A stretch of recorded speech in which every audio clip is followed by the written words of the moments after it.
Assalamualaikum warahmatullahi wabarakatuh. Apa khabar tuan-tuan dan puan-puan tengah hari ni? Alhamdulillah.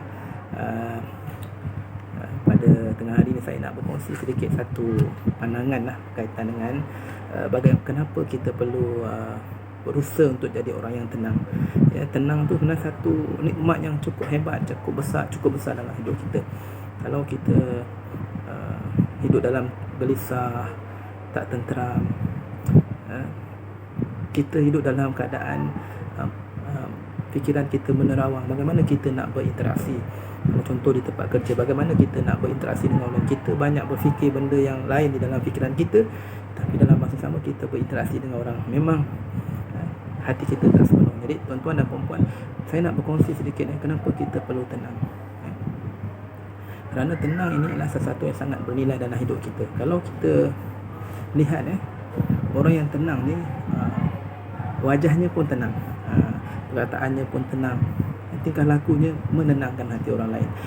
Jadi kalau kita lihat pada diri kita, kalau kita hilang perasaan tenang itu, sebenarnya kita hilang kenikmatan yang cukup besar dalam hidup kita. Oleh itu adalah menjadi kewajipan kepada kita untuk berusaha untuk mengembalikan perasaan tenang dalam diri kita.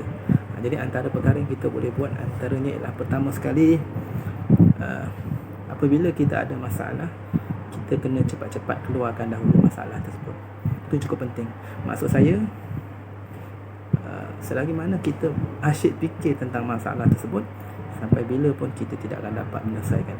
Sebab masalah itu ganggu perasaan kita, ganggu hati kita, kita jadi tidak tenteram. Keluarkan dahulu masalah tersebut. Kedua, kita fikir cara nak menyelesaikannya.